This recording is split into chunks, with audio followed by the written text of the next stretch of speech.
7h41 sur Europe 1. Mauricio Pochettino, entraîneur du PSG. Sa première à Saint-Etienne ce soir.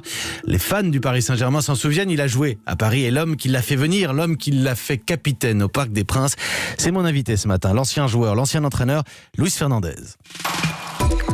Le tête-à-tête. Mathieu Béliard. Bonjour Luis Fernandez. Bonjour à vous.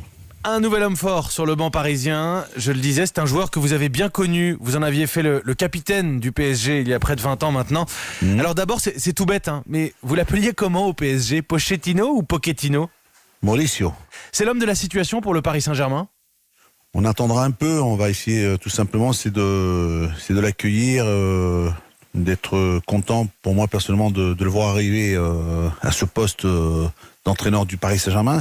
Les résultats seront importants, à lui de mettre en place et qu'il soit le plus efficace dans cette fonction d'entraîneur du Paris Saint-Germain. Mais quand on a joué dans le club, quand on a porté le brassard de capitaine, qu'est-ce que ça change? Ça lui donne une motivation particulière. Il est motivé, il en avait envie. Lorsque l'occasion s'est présentée, il a pas réfléchi longtemps. Il s'est jeté parce que c'est un club qui sait très bien qu'il y a énormément de potentiel, de qualité pour réussir quelque chose de grand.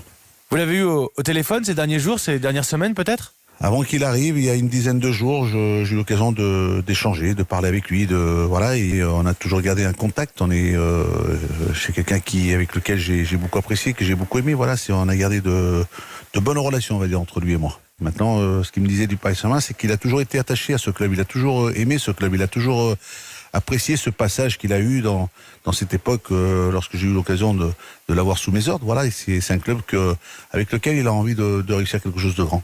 On sent qu'il faut passer un cap à Paris. Il y a le projet Qatari. Après 10 ans, toujours pas de Ligue des Champions. Une finale quand même. Qu'est-ce qui manque à Paris, Luis? Le talent est là. Après, tu sais, une équipe, c'est un collectif. Un collectif qui peut se mettre à jouer ensemble, qui est capable de surmonter une situation comme ils ont eu l'occasion de le faire pour arriver à jouer une finale. Maintenant, c'est à eux de repartir. Ils en sont capables. Alors, c'est vrai que la situation est un peu difficile, un peu compliquée. On dit que Pochettino a aussi un rôle à jouer sur le mercato d'hiver. Oui, mais quand tu regardes cet effectif, l'effectif est quand même pas mal déjà. Il y a du beau monde. On sent que cette équipe, elle a quand même les qualités, elle a tout pour réussir à repartir, à essayer d'aller chercher le titre de champion de France. Attention à ce titre de champion de France, parce que ce titre-là va certainement être dur par rapport aux années précédentes. Pourquoi? Les conditions et puis les clubs. Aujourd'hui, t'as Lille, t'as Lyon, t'as Marseille, t'as Rennes, le titre, et puis il y aura aussi la Ligue des Champions. Et voilà, l'effectif est assez important du côté du Paris Saint-Germain. Maintenant, après, c'est à l'entraîneur avec le directeur sportif d'en faire l'évaluation, de voir s'il y a quelque chose à apporter, quelque chose à amener ou quelque chose à faire partir, parce que si le PSG se doit aussi de faire partir pour recruter. Le directeur sportif, c'est Leonardo avec Pochettino. Ça fait 2 anciens du Paris Saint-Germain. Il manque plus que vous, Luis Fernandez, non? Je sais pas, non, mais pour l'instant ça va, c'est un joli duo. Ils vont essayer de faire pour le mieux, essayer de gagner cette Ligue des Champions cette année, avec Mauricio comme entraîneur. Parce que sinon, il y a, pour vous, Luis Fernandez, il y a aussi des élections à la Fédération Française de Football au mois de mars. On ne sait toujours pas si M. Le Gret sera candidat ou pas. Vous aviez manifesté une envie de voir plus de joueurs dans les instances du foot. Est-ce que ça vous tente, là? Ça ne me tente pas pour être président, ça me tente pour accompagner, pour regarder, pour voir, et avoir une observation, de pouvoir, avec des anciens avec lesquels j'ai déjà eu l'occasion d'échanger, de parler, de voir. Le football d'en bas, c'est un football amateur, ce football qui me tient énormément à cœur. Pourquoi? Parce qu'il y a des jeunes, il y a beaucoup de jeunes, et qu'il faut les encadrer, il faut trouver des structures. Et j'ai eu l'occasion d'échanger, j'ai eu l'occasion avec des anciens de 84, 98, et même des garçons qui n'ont pas été dans cette génération-là, des garçons qui nous ont apporté, qui ont donné de la fierté au football que l'on aime, au football celui-là, que l'on aimerait le revoir repartir, parce que ça aussi, quand je vois dans les instances, il y a pas mal de choses à remanier. Puis voilà, maintenant on attend avec impatience de pouvoir se positionner. Voilà, c'est mon objectif. Mais c'est pas pour vous? Non, moi je me présente pas comme président. Je suis quelqu'un, j'essaie de reconstruire tout comme un entraîneur de football, faire une équipe qui soit bien composée avec toutes les composantes du monde du football. Tu sais, on n'exclut pas le football féminin, on n'exclut pas non plus l'arbitrage, on n'exclut pas non plus les bénévoles, on n'exclut pas les présidents de ligue, les présidents de district. On va pas les exclure, au contraire. on va les intégrer, on va les mettre. Et on va leur donner à eux aussi la possibilité qu'ils puissent être accompagnés dans leur travail au quotidien, dans les ligues ou dans les districts, par des anciens, dans chaque région, qu'ils puissent collaborer, qu'ils puissent apporter des idées nouvelles, qu'ils puissent être aussi des ambassadeurs. Les droits télé, il y a le fiasco Mediapro qui n'est toujours pas résolu. Le football amateur, vous le soulignez, vous en parlez même ce matin régulièrement. Ça ne va pas beaucoup mieux. La crise du Covid, est-ce que vous êtes inquiet pour le foot français, Luis Fernandez ?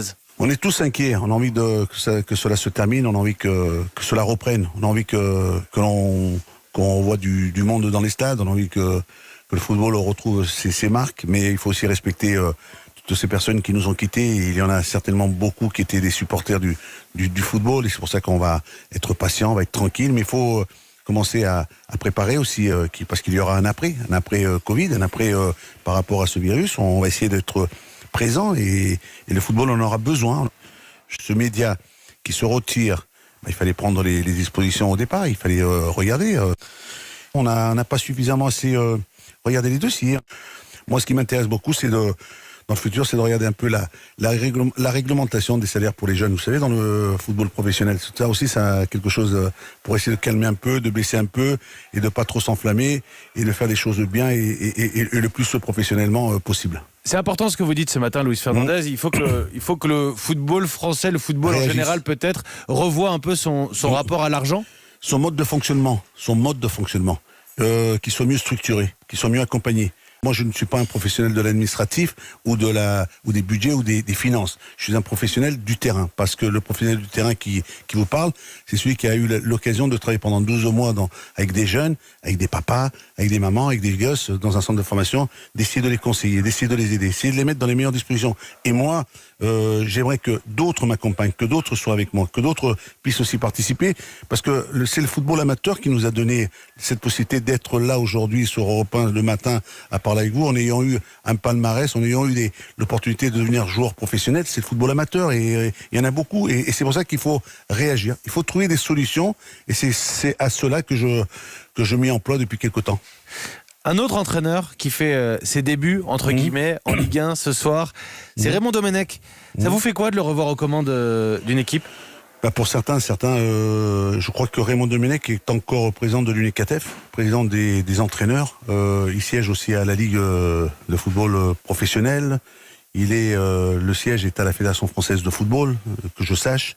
Il a 69 ans, que je sache. Il a combattu l'arrivée de Claudio Ranieri et de Christian Gourcuff, deux entraîneurs du côté du FC Nantes. Et aujourd'hui, il prend le soin d'entraîner et de signer un contrat de 6 mois, ce qu'il avait interdit aux autres. Alors maintenant, le revoir entraîner, s'il a la motivation, s'il a envie, avec plaisir, c'est bien. On va lui souhaiter qu'il réussisse, on va lui réussir qu'il fasse bien les choses, et puis voilà, pour ce club qui est le FC Nantes. Il faut comprendre quoi quand vous dites faire bien les choses pour une fois, vous voulez dire ? Il y a longtemps qu'il n'a pas entraîné. Tu sais, entraîner une sélection et entraîner un club, c'est totalement différent. La fonction n'est pas la même. Tu sais, il a eu l'occasion en tant qu'entraîneur de juger les entraîneurs qui étaient Nagelsmann, Pep Guardiola et Gasperini, il n'y a pas longtemps. Il portait un jugement un peu dur vis-à-vis de ces hommes-là. On va attendre maintenant de savoir comment quel projet va-t-il mettre en place, comment va-t-il essayer de faire jouer son équipe dès ce soir face à Rennes. Il y a un derby. Voilà, on va regarder, on va le suivre très attentivement. Alors on l'entend parler du plaisir de retrouver le jeu. Vous dites bien qu'il est attendu au tournant, hein, Raymond Domenech, évidemment. On est toujours attendu au tournant quand on a été entraîneur et quand on a été entraîneur de l'équipe de France. L'UNECATF, c'est le syndicat des entraîneurs quand même. Hein. C'est-à-dire que là, il prend la place d'un entraîneur, non Lui, il a 69 ans aujourd'hui, non ? Je regarde le fonctionnement. Je me pose des questions, mais c'est comme ça. J'ai le droit, Luis Fernandez, de me les poser. Bien sûr, bien sûr. Et moi, je vous en pose aussi une dernière. Tiens, vous parliez de la sélection nationale. Un mot de Didier Deschamps. Il y a l'Euro qui est en vue. On croise les doigts pour qu'il puisse se tenir. L'équipe de France, championne du monde en titre. J'aime cette équipe de France qui est entraînée par Didier Deschamps. Je l'adore, cette équipe, parce qu'elle a, avec ses qualités, avec ses défauts, elle a quand même réussi à être championne du monde. Elle a quand même réussi à faire de belles choses. Elle a donné du rêve aux supporters de l'équipe de France. Parce qu'on sait que vous avez un style peut-être un peu plus spectaculaire que Didier Deschamps, mais ce que vous dites ce matin, c'est qu'en gros, quand on gagne la Coupe du Monde, on a les droits d'employer tous les styles, quoi. Quand tu es entraîneur, on te demande qu'une seule chose, c'est de gagner. Et en ce qui concerne Didier, il les a remplis. Depuis qu'il est à la tête de cette équipe de France, il a été remarquable. Il y en a eu des critiques concernant le style, le jeu, mais il faut être efficace. Il l'a été. Il a rendu des supporters heureux. Il a rendu cette équipe de France, ce maillot que j'ai eu l'occasion de porter 60 fois. Didier aussi l'a porté. Il a été champion du monde en 98. Il revient. Par où il passe Didier, il réussit toujours. Merci beaucoup Luis Fernandez. Merci beaucoup à vous. Bonne journée. Merci d'avoir répondu à nos questions. Une bonne santé pour vous tous, pour tous ceux qui sont et qui nous écoutent. Voilà. Tous nos meilleurs vœux, Luis Fernandez. Merci beaucoup. Merci, au revoir.